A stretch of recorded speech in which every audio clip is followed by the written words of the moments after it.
I was in Austin for a conference of political independence, which was fascinating. There were all sorts of people there. As you might imagine, there was a tremendous amount of conversation about AI and where we find ourselves and that sort of thing. And I wanted to talk about a couple things. One, I've now had a number of conversations with some folks who are both directly and indirectly involved in AI work.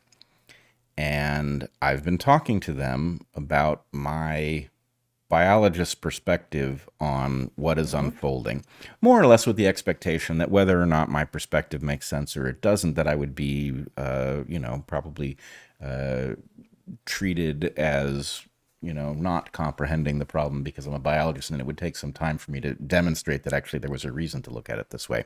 It's not what happened at all. That's cute, son. This isn't armadillos anymore. Right. Yeah. It's not Kansas and it ain't armadillos.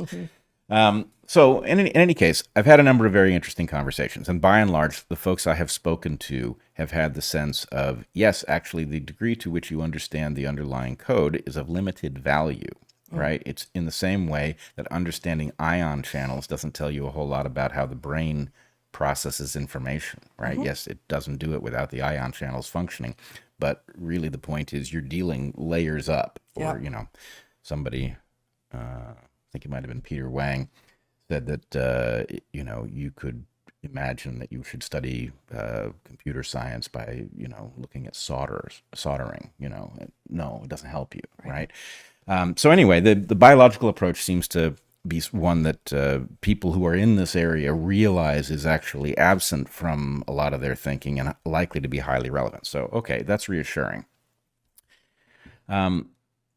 And I've been thinking in the context of this conference where AI played an uncomfortable role, frankly. I was on a couple of different panels, and in both cases, the organizers of the conference saw fit to pose a question to GPT-4, and just sort of introduce it into the conversation as what does the AI think of the topic under discussion. Both times I had an allergic reaction, and I left no doubt that I thought it was a terrible mistake to engage the AI in this way uncritically, even if everything it said was accurate, right? For example, imagine that 500 times in a row it gave you a perfectly accurate, maybe even an insightful answer, and that causes you to trust its answer, and then some misalignment issue takes advantage of the trust it's built up and poisons the well.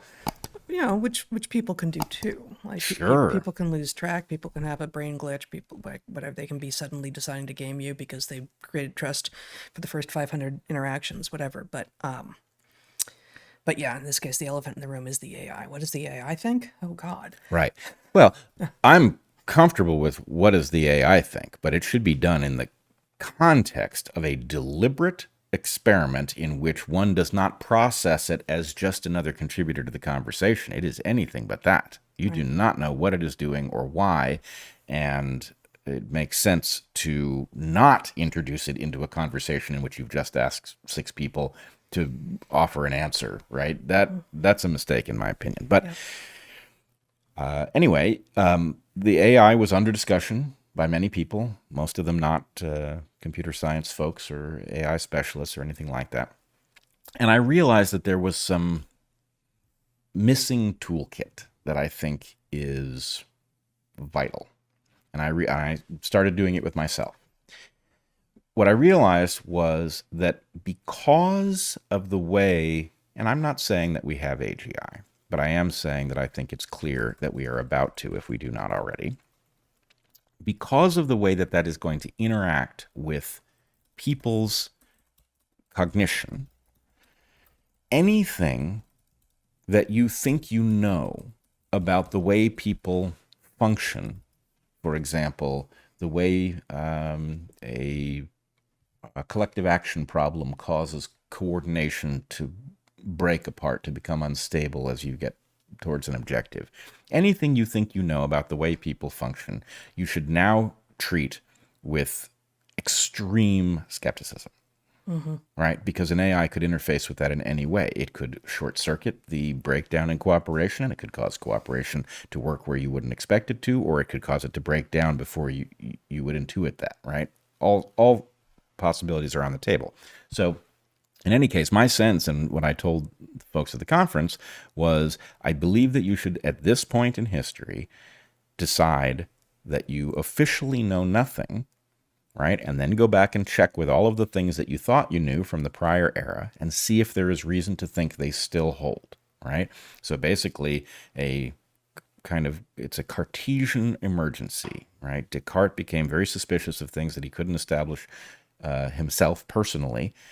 And we could have a long conversation about that, but never mind. At this moment, there is reason. We have crossed an event horizon. We are in an era in which nobody knows the rules. And if you want to know something, then start with the very first thing you should know, which is that you know nothing, right? If you want to be ahead, the way to get ahead is I know nothing, and you'll be ahead of all the people who still think they know something.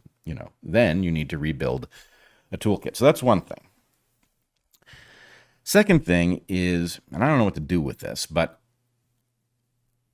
we have had a conversation on DarkHorse about what we have called the time-traveling money printer, which is my admittedly clumsy label for the concept that you can generate the equivalent of inside information if you know what is coming down the pike and you can slow down public awareness of it, right? So we think that this almost certainly happened with respect to COVID, that it was circulating in September, October at the Wuhan military games, but the public only became aware of it when it was revealed in the very last days of 2019 in December, and that would have allowed people who had been on the short list, who got a phone call, who knew that there was about to be a pandemic that was going to spread around the world, it would have allowed them to position and effectively print money, right?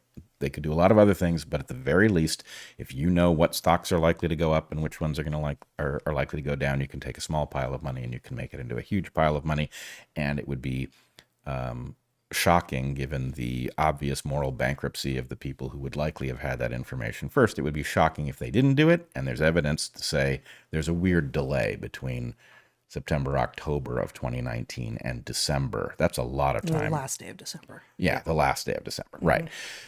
So, okay, the time-traveling money printer is the equivalent of a time machine, given that time travel apparently doesn't exist as far as we can tell, right? It functions financially like a time machine. Right. I mean, time travel doesn't exist so far as we can tell, in the same way that selection can't see into the future, but selection has figured out a way to see into the future. It's the same, like metaphorically true, right? That time travel does exist, yeah, and selection does see into the future, but it does so via means that we don't think of as time travel or seeing into the future. Right. Now here's the big bummer. Only one? It's big enough that only one is no comfort. Well, I'm sitting down. Whereas yes, you are. Excellent. If you put on a helmet, I'd feel even better. I mean, you could fall out of your chair, but let's just agree. I'm going to take the risk. Try. Okay. If you're going to fall onto the dog, she's soft enough. Oh. So the question is this. Did we really get the cutting edge? We know we didn't get the perfectly cutting edge. Obviously, they developed these things inside of OpenAI, for example, and then reveal them. Did we get something like the cutting edge? Do we know exactly where we are in the development of this? Is it occurring to all of us simultaneously that we've crossed the event horizon? Or did some of the folks who knew that we were going to cross the event horizon pull a time-traveling money printer on us? And the reason that that's such a devastating question is not only would those assholes have effectively cheated financially again, but we don't know where we live in the era of AI. If we're playing with GPT-4 and GPT-6 is already in some people's hands, then there's a question about what current events are being affected by forces that we are behind in coming to understand. I'm not saying I know this to have happened. I'm not saying I even think it has happened. I'm saying we would be foolish not to wonder if it has happened. So, yes. That said, I'm seeing all sorts of stuff I don't get. right? Now, that was true throughout COVID. So it may be that we are just living in an era where the algorithms, the non intelligent algorithms, and the change that is opaque to us in the way they feed us information is causing people to derange and behave oddly, right? Or it could be that there's some degree of AGI that is swirling the pot in some fashion that we do not understand.